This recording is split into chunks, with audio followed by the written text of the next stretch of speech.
Civil defence દ્વારા Sardarnagar division માટે કુબેરનગર ખાતે બેઝિક ટ્રેનિંગ આયોજન કરવામાં આવ્યું હતું। લોકોને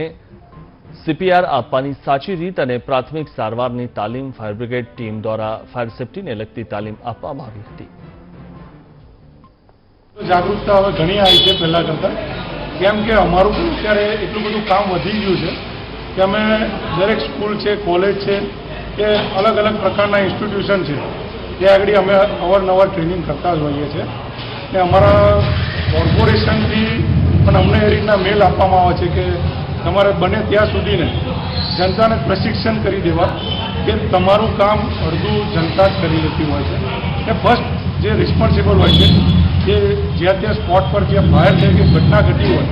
ત્યાંના જે ત્યાં સ્થળ પર જે જવાન હોય છે એ જ કંટ્રોલ કરી લેતા હોય છે। એટલે અમે અત્યારે અમારું લોકોન એ છે કે જે સ્પોટ પર જે પણ કામ કરે છે ને જે ત્યાં આગળ છે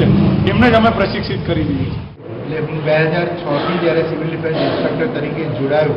ત્યારથી શરૂ કરીને અત્યાર સુધી અમે ઘણા બધા લોકોને આ સીપીઆર અંગેની માહિતી આપી રહ્યા છે અને અત્યારના સંજોગોમાં હમણાં તાજેતરમાં ઘણા બધા એવા બનાવો બન્યા કે જેમાં હાર્ટ એટેક આવવા ખૂબ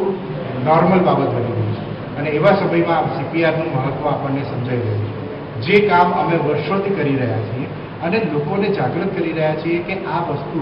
આ બેઝિક નોલેજ આપણી પાસે હોય તો આપણે જ્યારે પણ આવો કોઈ પણ બનાવ કંઈ પણ જગ્યાએ બને તો આપણે ચોક્કસ જ આ નાગરિકોને મદદરૂપ થઈ શકીએ અને બધાને મદદરૂપ થઈને આપણે કોઈ એક વ્યક્તિનો જીવ બચાવી શકીએ। મધ્યપ્રદેશના કુનો રાષ્ટ્રીય ઉદ્યાન